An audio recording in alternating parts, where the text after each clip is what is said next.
Hello and welcome to Face to Face, our current affairs show where we explore the world's most pressing issues from a Central Eastern European perspective. I'm Anna Kalczyńska, and joining me tonight is Michał Broniatowski, Editor-in-Chief at TVP World. Good evening, Michał. Good evening. Let's start with the melting ice around Greenland, appetites for new, faster trade routes, and Trump's neo-imperialism. So, with quite brutal and straightforward claims to Greenland, Donald Trump, the president-elect, sent shockwaves around the globe, saying that Arctic island is vital to American security, to its interest, and that simply Denmark should hand it over to the US. So some pundits have said that's just Trump being Trump. He doesn't know other way. Others see some serious troubles and serious problems on the horizon with triggering Article 5 of the NATO treaty. But perhaps the most surprising was the comment made by Danish Prime Minister Mette Frederiksen, rebuffing Trump's request to buy the island, but also adding she was really happy about the rise in American interest in Greenland. So what's your take on that? I think the comment was partly tongue-in-cheek, but it's correct. The West should take more care about Greenland and the so-called northern route, sea route from the Pacific to Europe, which is much shorter than the route via Indian Ocean and Atlantic. I think we'll come back to it at a later stage.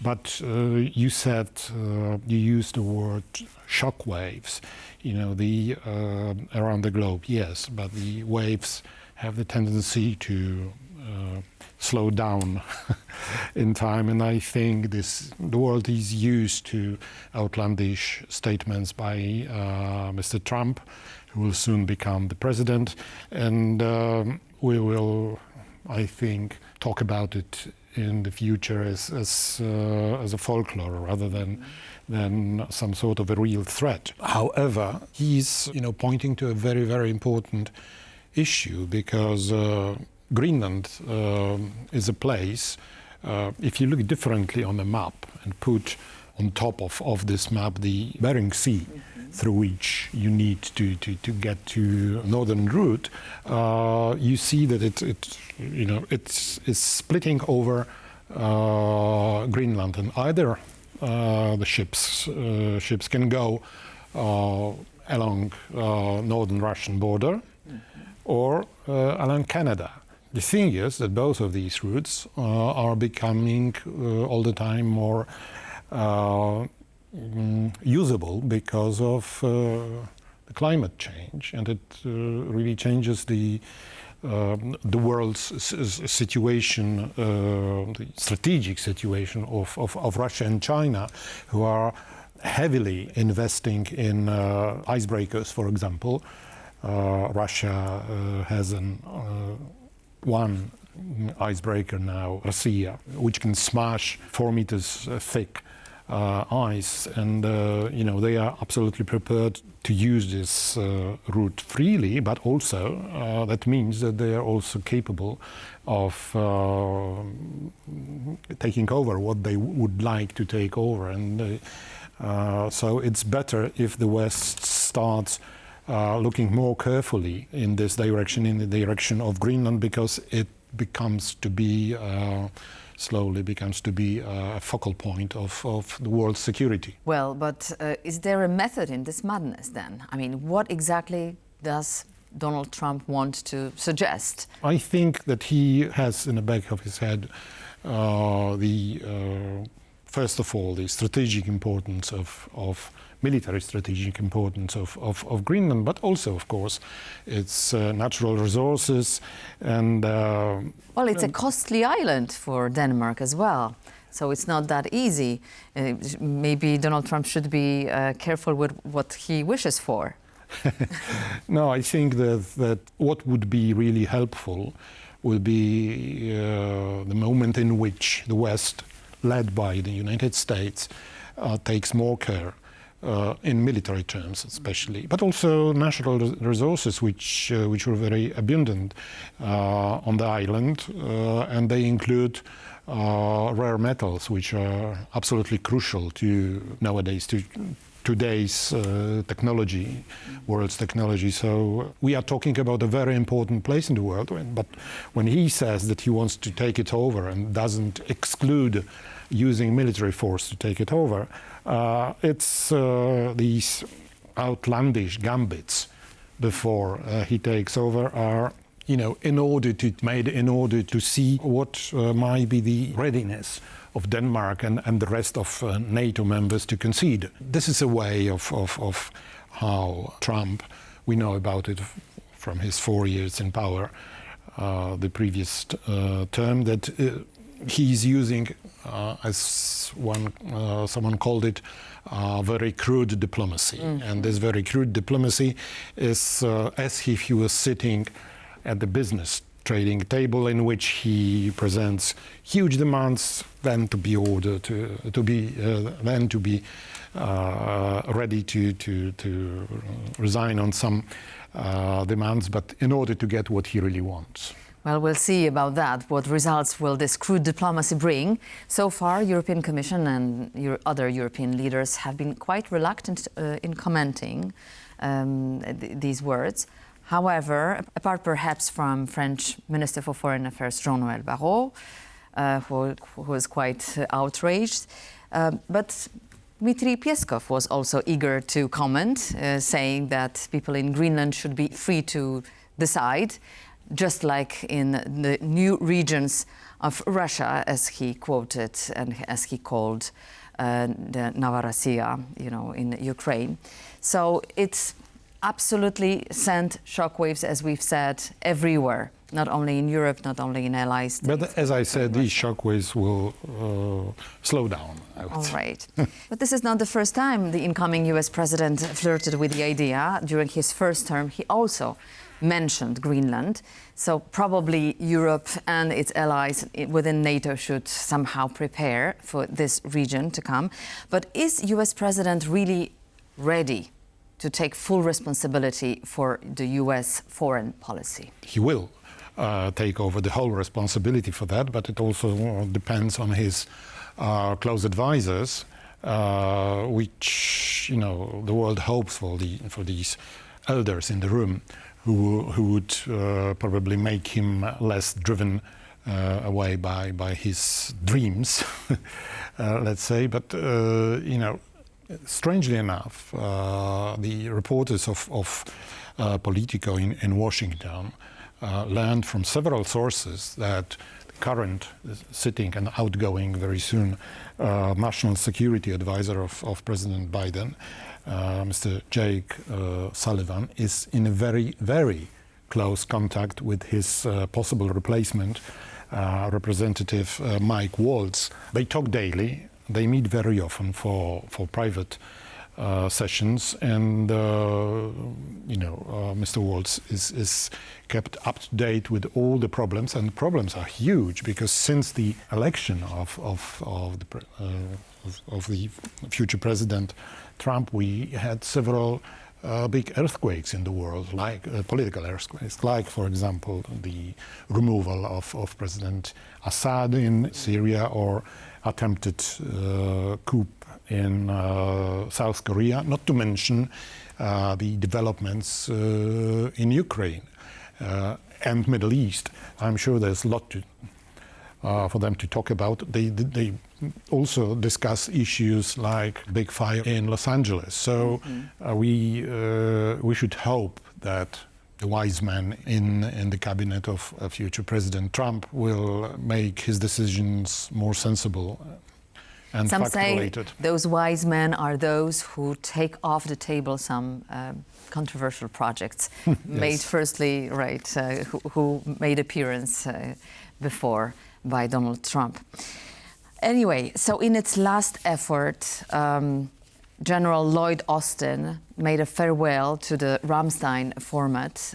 Ramstein, that is the meeting of many other member states surrounded around Ukraine for donating money to support Ukraine in a longer term. It was the 25th meeting, quite symbolic, and Lloyd Austin had an outstanding speech. and also pledged $500 million for Ukraine, ending with a high note, isn't it? You know, this is the last installment possible for Biden administration to deliver to Ukraine. Doesn't mean that the president, who has a hand on some funds which are not dependent on the Congress, he still has, let's say, in his pocket nearly $4 billion, you know, scheduled to be passed on to Ukraine, but he will not make it because he's leaving in few days. So we will see what happens to this money when Trump comes. And this would be the indication of real intentions of Trump administration about supporting Ukraine. And the head of Pentagon, General Austin, was used very strong words on his departure. It's his final public appearance, and he said, I'm quoting here, "Ukraine's survival is on the line, but so is all of our security." So it is very important for Biden outgoing administration, and hopefully for the administration of the incoming president. Hopefully, because... but to understand, yes, to understand that Ukrainians are fighting not only for their freedom, they are fighting for peace in the world, because Russia, if it manages to defeat Ukraine, will not stop. Yes, and Lloyd Austin was quite frank about it, he said. Quite adamant, yes. Yes. And, well, we will also see if this format, Ramstein meetings, will be continued under Trump. I was going to ask about that, because there were quite different scenarios involving United States as a main participant and also excluding the United States. So what do you hear? I mean, is the new administration eager to go on with the Ramstein format? I doubt it. It would be a very, very clear signal and very strong signal. I'd rather suspect that what they will do, they will water down the importance of this unprecedented alliance, because it is about 50 countries of the world who are meeting there in this American base in Germany. They're meeting every month to discuss support for Ukraine, and this is a crucial place for for Ukraine to express its demands publicly, to hear the response of the West to it. So I don't think Trump will immediately cut it off, because this would be a very, very bad signal and not necessary for them. If he really wants to stop it, he will, as I said, he will water it down. As Lloyd Austin said, it was a meeting and a format about hope, right? So it was a very important format, not only for Ukraine, but really forming a coalition. Nevertheless, remains to be seen what's going to happen. We hear from Donald Trump, again from Mar-a-Lago, that he's eager to end the war in Ukraine within 6 months now. Yes. So the date has been postponed.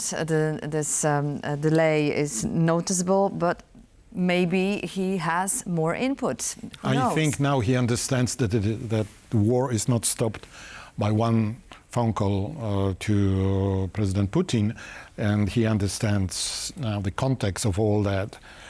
I think for me, for us, all of us, the most important thing for him is to listen carefully to what General Austin had to say in Ramstein. Let's wait for the first developments. So far, it looks like he's just basing his hopes on what he heard from Vladimir Putin. He wants to meet, and we are setting it up, said Trump to reporters in Mar-a-Lago. Well, it's interesting, where are they going to meet? Because there are not too many places in the world where Mr. Putin can fly without risking or being arrested. Maybe Venezuela. Oh, this would be a great place, yes.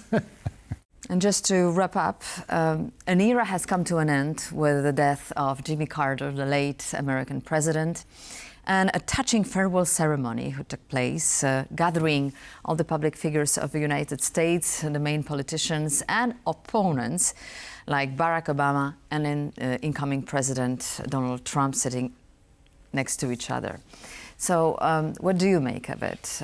It's always a touching moment and also an opportunity also to reflect on the past and on the future. I think on this occasion, the outgoing President Joe Biden made a very important parallels between his presidency and presidency of Jimmy Carter. We shouldn't forget that both of them were one-term presidents. They suffered the same problems with the voters, which is turbulent economy, very tough, many problems on international. For Biden, it was also important to see how America is bidding farewell to this president, and it is really a very distinguished way to do it, and he may be hoping that he would get his funeral also in similar way. However, some people, even if he in his own party, complain that he is leaving America or the party, Democratic Party, in worse conditions that Carter was leaving and giving it on to President Ronald Reagan. A very touching moment to watch it and to see all these people sitting there. But also we need to say a few words about Jimmy Carter's role in Poland's history, because his last year of his presidency in 1980 was a time when in Poland we saw the birth of the Solidarity movement, which in the end, after one decade, led to the contributed to collapse of the Soviet Union, and he really helped very much this movement by sending American funds to the Polish opposition, anti-communist opposition at that time. But also we have to remember that the man who replaced him, Ronald Reagan, took over from him and continued strong support, which I think was the major contribution to the end of Soviet Union, end of communism. Thank you, Michał, for your time and your insights tonight.